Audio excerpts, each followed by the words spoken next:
just heard of the, right now, latest shooting, the police officer in Milwaukee. And I know everyone in this arena, this auditorium, condemns these terrible murders that have occurred with our police officers across this nation of ours. The Lord wants us to heal. The Lord wants us to work together. The Lord doesn't want the violence. He wants understanding. Folks, I wanted to be here today, and we have a few things going on in Cleveland. I was there earlier today and wanted to make sure that I could come and have an opportunity to talk to you about what we have tried to do as a team in the state of Ohio that should be cause for great optimism.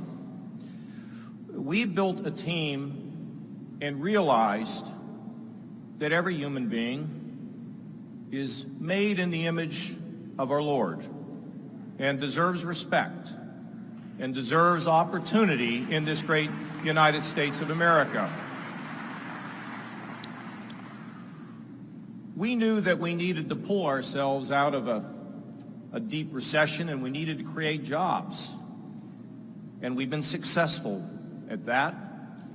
But it is not enough for some people to be the beneficiary of a growing economy while leaving anybody else behind. We undertook a number of reforms, and I want to say to you something that I want you to hear it the right way. In this state of Ohio, since I've been the governor, we do not have one single statewide office holder who isn't a Republican. We have a Republican House and a Republican Senate. And what I want to lay out to you is, with the proper leadership and the way to view the situation in our state and in our country, it's really remarkable what can be achieved. We started early on with criminal justice reform. You see, we don't think that nonviolent felons ought to be put into the prisons next to a murderer or a rapist. And so we have stressed the idea that if you are a nonviolent felon, we want you to be kept in the community and not sent to the prison. And we have passed legislation to do that. It was soon after that that I began to understand the challenges of collateral sanctions.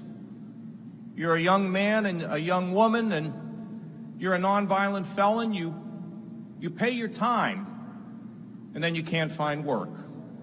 When you want to climb out of that hole, you want to find work. But you were prevented from doing so many things that you want to do to give you an opportunity to be successful, but you have a roadblock. We have changed the collateral sanctions law in Ohio to give every single person an opportunity to get their lives back. I was in Cleveland early on in my term 6 years ago, and I learned something when I was with the mayor of Cleveland. I thought about it, we worked on it. And the state of Ohio, government in the state of Ohio, has banned the box to give people an opportunity to have opportunity. And now all governments in the state of Ohio have banned the box. Great progress for people and a reason to be hopeful. Now, some people had suggested that I was under great pressure or there was great controversy about the need to expand Medicaid. It was never a tough decision for me, and I want to tell you why. As the leader of a state where there were at least 500,000 people who could not receive the kind of mental health or drug addiction services that they needed, what choice did I have?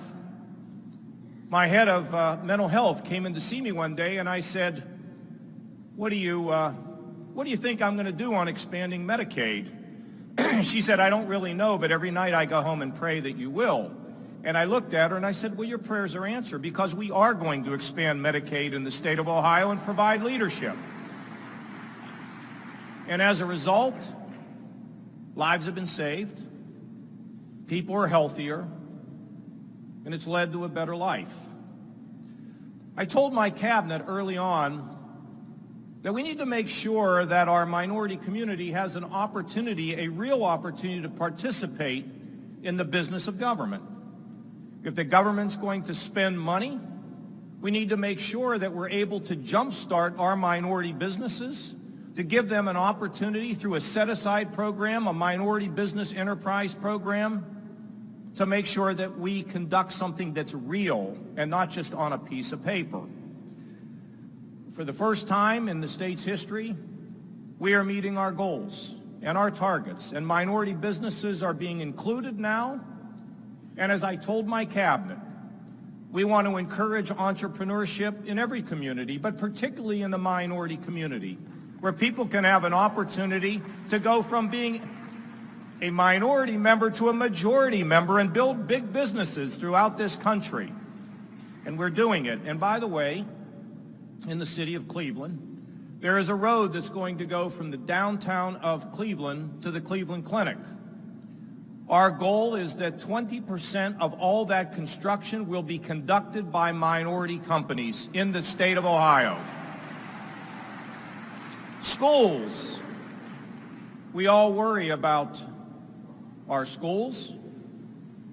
And in the city of Cleveland, with an African-American mayor, organized labor, and the business community, we have unveiled, in my judgment, the most significant school reform in the North in America, to give people a chance and an opportunity. And I noticed when I looked at the program that you had, that we're worried about connecting our young people.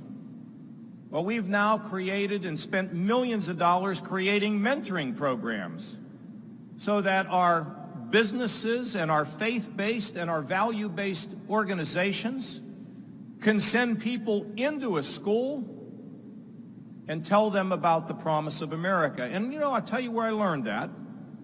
Right here in Cincinnati, where the Cincinnati schools don't have the high rate of graduation that we want, but they work at it every day. I happened to visit a school where the business community sends mentors 1 hour a week for a year.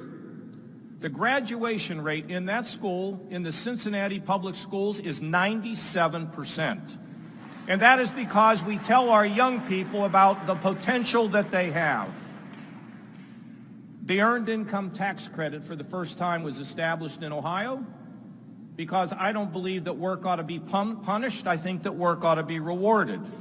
And in addition to that, we are working to eliminate the cliff so that you don't lose your child care because you may have gotten a bonus or a promotion in your job. We want to make sure people are encouraged to work their way out of poverty. Folks, it was not long ago that one of your colleagues here tonight, Alicia Reese, Sandra Williams, and Nina Turner approached me as we were looking at some very difficult decisions through the courts in Cleveland. They wanted to create a study, a commission, to look at the issues of community, police, community, race relations. I said, I don't want to have a commission. Why don't we create a task force so we can actually get something done? And 24 hours later, we announced the creation of a collaborative. That collaborative is chaired by Nina Turner, Democrat, liberal Democrat, a great friend of mine, whose son also happens to be a police officer. And sitting next to her is our head of public safety. And staffed on that task force are a group of people that represent law enforcement, community, faith institutions. And they came with a series of recommendations during the Baltimore riots. They didn't plan it. It just happened that they'd finished a lot of their work. And for the first time in the state of Ohio, we now have a policy, a statewide policy on the use of deadly force being adopted by police agencies all throughout this state. We have created models for the hiring and recruiting of officers to reflect more diversity of the community. And at the same time, we're about to unveil data collection so we can actually determine what's happening throughout our state. And we're right on the verge of creating the Community Collaborative. And that is a collaborative where police understand the challenges of the community, and the community understands that police officers want to go home at night with their children and their spouses. And that collaborative is about to be announced, and we intend not to ever let up. You know, ladies and gentlemen, I'm proud of what has been accomplished. A lot of times politicians want to talk about what they want to do, and somehow there's always some distance between the lip and the cup.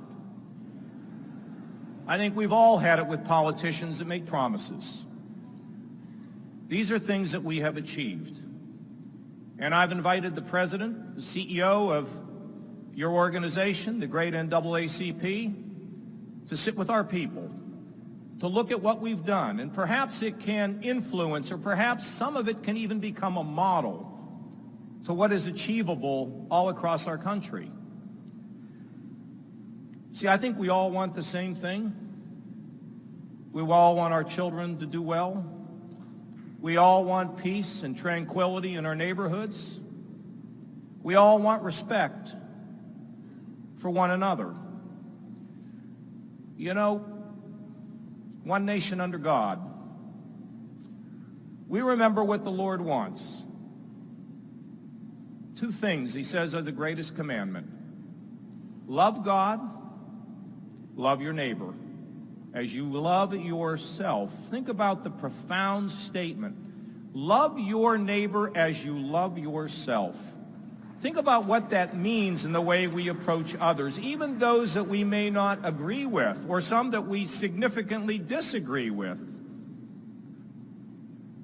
This organization and this convention is going to be watched very carefully. I think it's very important that you can become a force that holds people accountable but brings us together, that recognizes the challenges that we have all across this country, economic, educational, criminal justice. It's going to matter what you say. It's going to be written about.